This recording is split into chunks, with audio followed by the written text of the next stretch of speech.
నానా ఇప్పటి వరకు మనం నెట్ ఫోర్స్ అంటే ఏంటో నేర్చుకున్నాం కదా. ఓకే, సో నెట్ ఫోర్స్ ఎలా క్యాల్కులేట్ చేసామో అర్థమైందా నీకు?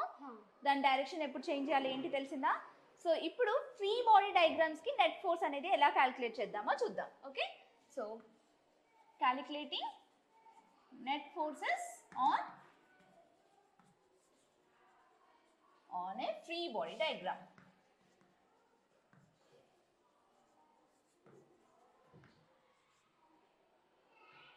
Okay, so free body diagram అంటే ఏంటన్నా? నార్మల్గా మనము గీస్తాం కదా, ఒక డయాగ్రామ్, రఫ్ డయాగ్రామ్స్ ఉంటాయా, అలాంటిది అనుకోవాలి. ఫర్ ఎగ్జాంపుల్ ఇప్పుడు నేను I'm drawing super car. Okay, so man ఉంటాడు ఇక్కడ. Okay, so let us assume ఇది ఒక కార్ నానా. Okay okay, so let us assume this is a car. ఈ కార్కి ఇది ఒక free body diagram. Okay, so ఈ డయాగ్రామ్కి అసలు ఏమేమి ఫోర్సెస్ ఉంటాయి ఫస్ట్ నాకు చెప్పు. Normal force and friction. Very good. So first ఒక ఫోర్స్ అనేది ఉంటుంది, అవునా? దాన్ని ఏమనుకుంటాం? ఎఫ్ అనుకుంటాం. Okay, so this is moving in this direction కాబట్టి ఈ డైరెక్షన్లో ఎఫ్ అని పెట్టాను. ఓకే, నెక్స్ట్ ఇంకేం డైరెక్షన్స్ ఉంటాయి, ఇంకేం ఫోర్సెస్ ఉంటాయి? Opposite direction. ఎస్, ఆపోజిట్ డైరెక్షన్లో ఏముంటుంది మనకి? Frictional force. Very good. So small F అనుకుంటాను. ఎప్పుడైనా ఫ్రిక్షన్ అనేది ఆపోజిట్ డైరెక్షన్లో యాక్ట్ అవుతుంది నార్మల్ ఫోర్స్కి కదా. ఓకే, నెక్స్ట్ ఇంకేముంటాయి ఫోర్సెస్ మనకి? Normal force. Yes, normal forces ఎన్ని? 2 ఉంటాయి. Okay, N1 and N2. N1 and N2, 2 normal forces. ఎప్పుడు it will act upward in the direction. మనకు ఇంకొకటి తెలుసు, గ్రావిటేషనల్ ఫోర్స్, అది ఎప్పుడు డౌన్వర్డ్ యాక్ట్ అవుతుంది. ఓకేనా? So let it be this W be the ఏమనుకుంటాం? Gravitational force. Okay, so what is W? Okay, W అంటే what is nothing but gravitational force. So these are all. First మన free body diagram draw చేసుకున్న వెంటనే మనం first X యాక్సిస్లో ఏమేమి forces act అవుతున్నాయి, Y యాక్సిస్లో ఏమేమి ఫోర్సెస్ యాక్ట్ అవుతున్నాయో పెట్టుకోవాలి. Okay, so this is one of the force acting. What is this force? The total force which is acting. Okay, and this is what? Gravitational force. N1 is a normal force and small f is a frictional force. So రాసుకుందాం నాన్న first మనము. Okay, so let us write first. So the forces acting on a car. So car పైన ఏమేం forces act అవుతున్నాయో చూద్దాం. So what is that? Force applied. Capital F అంటే ఏంటన్నా? Force applied by the engine. So నీకు front పార్ట్లో ఏముంటుంది మనకి కార్లో? ఇంజిన్ ఉంటుంది కదా. ఓకే, సో ఇది ఈ క్యాపిటల్ ఎఫ్ అనేది టోటల్ కాదు, టోటల్ మనం క్యాలిక్యులేట్ చేయబోతున్నాం. This is what? The force applied on the engine. The force applied on the engine is equals to ఏమనుకుందాం దీన్ని? Capital F. Okay, and N1 and N2 are the ఏంటి? Normal forces. Okay, next what is W? Gravitational force. Gravitational force W is equals to Fg అనుకుంటున్నాం. Okay, next ఇంకేంటి? ఏం force act అవుతుంది? Friction force act అవుతుందా లేదా? Friction force will act always in opposite direction of the normal force. So this is what? Small F అని అనుకుందాం. So first మనము ఏమేమి అనుకున్నామో ఈ ఫోర్సెస్ అన్ని ఏంటి, దేనిపైన యాక్ట్ అవుతున్నాయి? Forces are acting on a car. ఇవన్నీ first we have to denote it. Okay, so తర్వాత ఏంటి? Net force. First along X axis. X యాక్సిస్లో నెట్ ఫోర్స్ ఏమేమి యాక్ట్ అవుతున్నాయి నాకు చెప్తున్నానా? X axis N1 and N2. Net force ఎలా calculate చేస్తాం ఇప్పుడు? నెట్ ఫోర్స్ యాక్టింగ్ ఫస్ట్ ఏ డైరెక్షన్లో? Along X axis. Okay, so చెప్పినానా? F net is equals to ఏంటి? F1 and ఎక్స్ యాక్సిస్లో ఫస్ట్ ఏంటి? ఏ ఫోర్స్ యాక్ట్ అవుతుంది? Friction force. Okay, F. ఇంకా అంతేనా? ఇది మొత్తం చూడాలి, ఇది మొత్తం ఎక్స్ యాక్సిస్. దీంట్లో ఏమేమి ఉన్నాయి నీకు? స్మాల్ ఎఫ్ ఉంది, క్యాపిటల్ ఎఫ్ ఉంది కదా. సో రెండు ఏ డైరెక్షన్లో ఉన్నాయి? ఆపోజిట్ అంటే ఏం చెప్పాను? ఏది ఆపోజిట్లో ఉంది ఎక్స్కి? It is a negative axis. ఎప్పుడైనా గుర్తుపెట్టుకున్నానా? ఇది పాజిటివ్ ఎక్స్ యాక్సిస్, ఇది నెగటివ్ ఎక్స్ యాక్సిస్, ఇది పాజిటివ్ వై యాక్సిస్, ఇది నెగటివ్ వై యాక్సిస్. ఇది ఎప్పుడు మనం గుర్తుపెట్టుకోవాలి. Okay, so this is positive side and left side is negative side. Upper side is the positive side and lower side is the negative side. Okay, so ఇప్పుడు ఇది ఏ direction లో ఉంది? Negative negative X axis లో. So small F ఏమవుతుంది? Plus of minus capital F, అంతే కదా. So small F plus into minus ఎంత? Minus capital F. So F net on along X axis ఏమొచ్చింది మనకి? F minus F. Yes, small F minus capital F. అర్థమైంది కదా ఇక్కడ వరకు?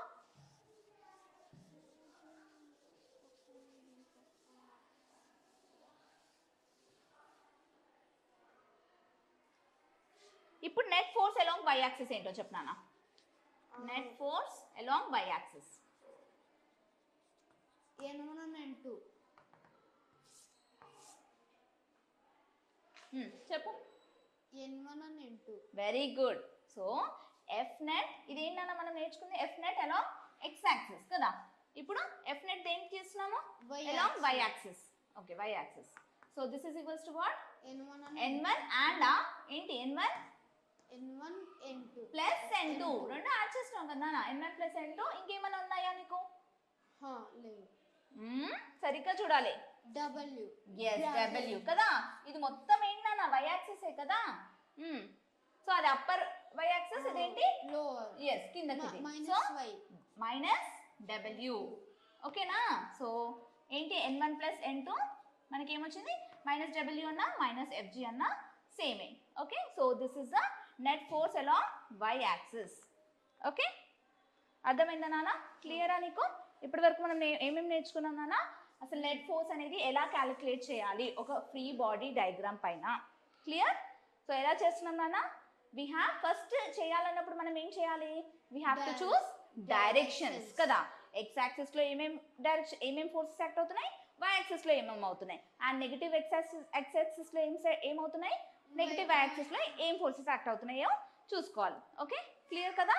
So this way we have to calculate as the net forces. Clear? అర్థమైంది కదా నాన్న? Okay, so net forces అనేది చాలా చాలా ఇంపార్టెంట్ మనకి.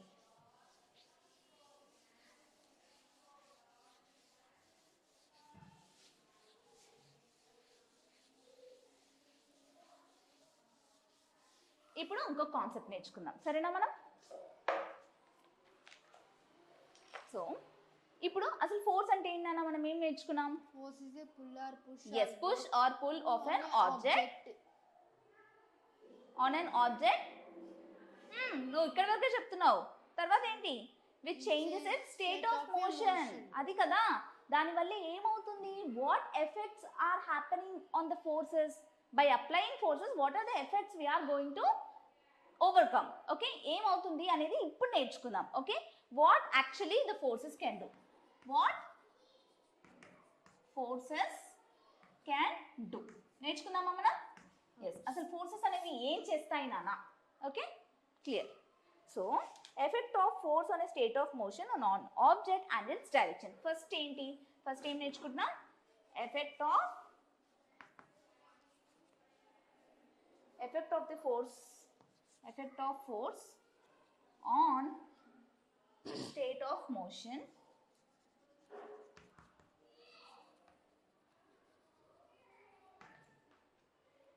of an object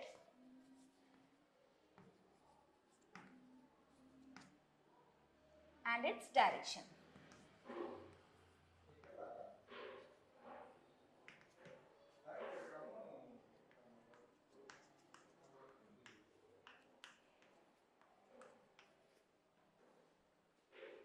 okay, so ఇప్పుడు ఫోర్సెస్లో మనకి ఫోర్సెస్ వల్ల చాలా చేంజెస్ అనేది అక్కర్ అవుతాయి నాన్న. లైక్ ఒక మూవింగ్ బాడీ స్టాప్ అవ్వచ్చు, లేదా ఒక కాన్స్టెంట్ బాడీ మూవ్ అవ్వచ్చు. ఇలా చాలా చాలా రకరకాలుగా ఉంటాయి. దానిలో మనం ఫస్ట్ ఏం నేర్చుకుంటున్నామంటే effect of force on state of motion of an object. So ఏం నేర్చుకుంటున్నాం ఇప్పుడు? అంటే ఒక బాడీ అనేది మోషన్లో ఉన్నప్పుడు దాని యొక్క ఫోర్స్ అనేది ఎలా ఉంటుంది అండ్ దాని యొక్క డైరెక్షన్ అనేది ఎలా ఉంటుందో మనం ఇప్పుడు నేర్చుకోబోతున్నాం, సరేనా? సో చూద్దాం ఇక్కడ యాక్టివిటీ ఏమి ఇచ్చారో. So place a football on the ground. So వాళ్ళు ఏం అజ్యూమ్ చేసుకుంటున్నారా? ఒక ఫుట్బాల్. లెట్ us assume మనకు ఒక ఫుట్బాల్ ఉంది ఇక్కడ. Okay, this is what football. ఇప్పుడు నువ్వు ఫుట్బాల్ తీసుకొని వచ్చి గ్రౌండ్ పైన ప్లేస్ చేసావు. The ball will remain in రెస్ట్లో ఉంటుందా లేకపోతే ఒక మోషన్లో ఉంటుందా? మోషన్. ఫుట్బాల్ తీసుకొచ్చి గ్రౌండ్ పైన పెట్టాను నాన్న, అది మూవ్ అవుతుందా దానికంతటి దానికి లేకపోతే అది రెస్ట్లో ఉంటుందా నాకు చెప్పు. రెస్ట్ లో ఉంటుంది. Yes, very good. It will be in rest కదా. Unless and until if you apply the force on the object it doesn't move కదా. ఏ ఆబ్జెక్ట్ పైన అయినా నువ్వు ఇప్పుడు నేను డస్టర్ ఇక్కడ తీసుకొచ్చి ఇక్కడ పెట్టాను, సో ఇది నేను ఎన్ని రోజులు ఇక్కడ పెట్టినా అలానే ఉంటుంది, కానీ అది కదులుతుందా? Unless force is applied. ఏదో గాలి వల్లనో సంథింగ్ లేకపోతే ఒక మ్యాన్ లేకపోతే మన హ్యూమన్ వల్లనో అది జరుగుతుంది తప్ప, ఫోర్స్ అప్లై చేస్తేనే జరుగుతుంది తప్ప దానంతట అది జరగదు కదా. ఇది తెలుసు కదా నీకు. Okay, so the ball will remain in the state of rest unless some one kicks the ball. ఎవరో వచ్చి కిక్ చేస్తే తప్ప బాల్ అనేది మూవ్ కాదు, అంతే కదా నాన్న, అర్థమైందా? So what happens, does the ball start moving? ఇప్పుడు కిక్ చేసినప్పుడు ఏమవుతుంది? బాల్ మూవ్ అవుతుందా? మూవ్ కదా. మూవ్ అవుతుంది. Yes, the ball will start moving. Okay, so ball అనేది మూవ్ అవుతుంది కదా. So the kick the ball, kick the moving ball again in the same direction. Okay, మళ్ళీ కిక్ చేస్తావు. ఓకే, సేమ్ డైరెక్షన్లో ఏమవుతుంది? Again it starts moving. Okay, so what will be the result? Now place your hand or leg against the ball. ఇప్పుడు ఏం చెప్తున్నాను నాన్న, ఇప్పుడు ball ఉంది, ఇప్పుడు మూవ్ అవుతుంది నాన్న. మూవ్ అవుతున్న బాల్ని నువ్వు వచ్చి నీ హ్యాండ్తో ప్లేస్ చేసావు లేదా నీ లెగ్తో ఆపావు. ఓకే, ఏమవుతుంది? ఆ బాల్ ఇంకా మూవ్ అవుతూనే ఉంటుందా? It can stop. Yes, it will stop కదా. నువ్వు హ్యాండ్ అడ్డు పెడితే ఏమవుతుంది? ఆగిపోతుంది. దాని స్టేట్ ఆఫ్ మోషన్ అనేది ఆపేస్తున్నావు నువ్వు కదా. So does it change it's direction? Change అవుతుందా? డైరెక్షన్ అనేది చేంజ్ అవుతుందా? అది చూద్దాం. చేంజ్ అవుతుంది. చేంజ్ అవుతుందా? సరే చూద్దాం. So we can move the ball from the position of rest by applying a force on it. We can stop the moving ball and bring it back to the rest by catching it. Okay, so yes, where the state of motion of an object changes its application of force. So ఏమవుతుందన్నా, first ఒక ball తీసుకొచ్చి ground పైన పెట్టినప్పుడు it will be in a rest position. So when a boy or a girl, someone kicks ball, it starts moving, and again if someone comes and stops the ball in opposite direction, దాన్ని same direction లో ఆపొద్దు. ఏ direction లో ఆపుతున్నావు? Already moving object ని you are coming here and you are stopping here. Okay, so the ball will stop its motion. In opposite direction. yes. So అర్థమైంది కదా నాన్న. Yes, ఇంకా ఇలాంటి examples ఏమేమి చెప్పొచ్చు? నువ్వు చిన్నప్పుడు ఆడుకొని ఉంటావు కదా, ఇప్పుడు మనం టైర్తో ఇలా స్టిక్తో కొట్టుకుంటూ తీసుకెళ్తూ ఉంటాం, గుర్తుందా? ఎస్, సో ఆ టైర్ ఉన్నప్పుడు మనం ఇలా ఏం చేస్తున్నావు నాన్న? నువ్వు అది ముందుకెళ్ళడానికి ఏం చేస్తున్నావు? Force apply. Yes, force, you are applying the force on the tyre so that it is moving. So move చేస్తూ అలానే మూవ్ అవుతూనే ఉంటుంది కంటిన్యూస్గా. నో, ఫోర్స్ ఇస్తున్న కొద్దీ మూవ్ అవుతుంది కదా. So when you apply the force again it starts moving. Again when you apply it starts move, its increases its motion. అంటే ఫోర్స్ ఇంక్రీజ్ చేసే కొద్దీ దాని మోషన్ అనేది ఏమవుతుంది? ఇంక్రీజ్ అవుతుంది. Very good. ఓకేనా? అంటే మోషన్ అంటే ఏంటి? It increases its speed. క్లియరా? Okay. So with every push you are applying a little more force on the moving tire in the direction of the motion. So speed అనేది obvious గా constant గా increase అవుతూనే ఉంటుంది నాన్న. Okay, so if the net force acts in the direction of motion, the speed of the object moving with the constant speed also increases. So ఇప్పుడు net force ఏమవుతుంది నాన్న? ఇప్పుడు నువ్వు tyre, assume this as a tire. Okay, so you will give some force, F అని ఇచ్చావు. తర్వాత మళ్ళీ ఏం చేస్తున్నావు? మళ్ళీ కాసేపటికి మళ్ళీ F ఇస్తున్నావు.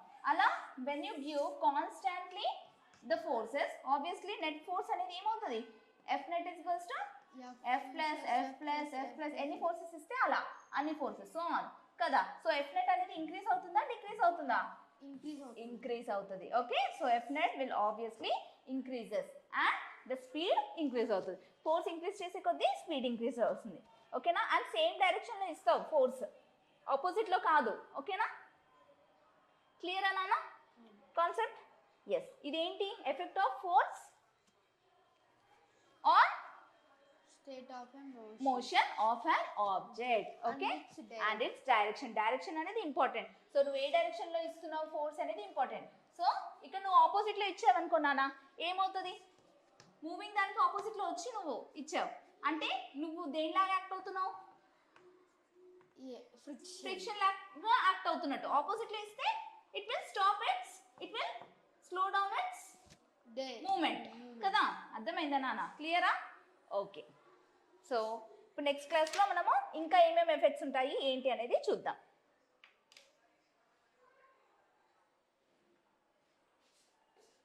సో ఇప్పుడు ఏమైనా డౌట్స్ ఉన్నాయా నాన్న? దీంట్లో ఏమైనా డౌట్ వచ్చిందా నీకు? సరే, నేను ఇప్పుడు ఒక క్వశ్చన్ అడుగుతాను. సో ఎఫ్ నెట్ అనేది నీకు ఆపోజిట్లో ఫోర్సెస్ ఇచ్చినప్పుడు ఇంక్రీజ్ అవుతుందా డిక్రీజ్ అవుతుందా? డిక్రీజ్. వెరీ గుడ్, డిక్రీజ్ అవుతుంది. ఎందుకు? ఆపోజిట్లో ఇస్తున్నప్పుడు you will change the direction. Friction increased. Friction increase అవుతుంది కాబట్టి నీకు ఫోర్స్ అనేది ఇంకా రెడ్యూస్ చేస్తుంటాం. Okay good. ఇంకా ఎక్కడెక్కడ చూస్తావు నాన్న ఈ ఎగ్జాంపుల్స్? ఇంకేం ఎగ్జాంపుల్ ఇవ్వచ్చు నువ్వు? Carrom board. Yes, carrom board. Okay, carrom బోర్డ్లో so that is other direction change అవుతుంది అక్కడ. ఓకేనా? ఇక్కడ ఏంటి డైరెక్షన్ మనం సేమ్ ఇస్తున్నాము. ఓకే, ఫోర్స్ అప్లై చేసే కొద్దీ ఏం చేస్తున్నాం ఇక్కడ స్పీడ్ అనేది ఇంక్రీజ్ అవుతుంది. క్లియర్? ఓకే. సో నెక్స్ట్ క్లాస్లో ఇంకా కొన్ని ఎగ్జాంపుల్స్ నేర్చుకుందాం.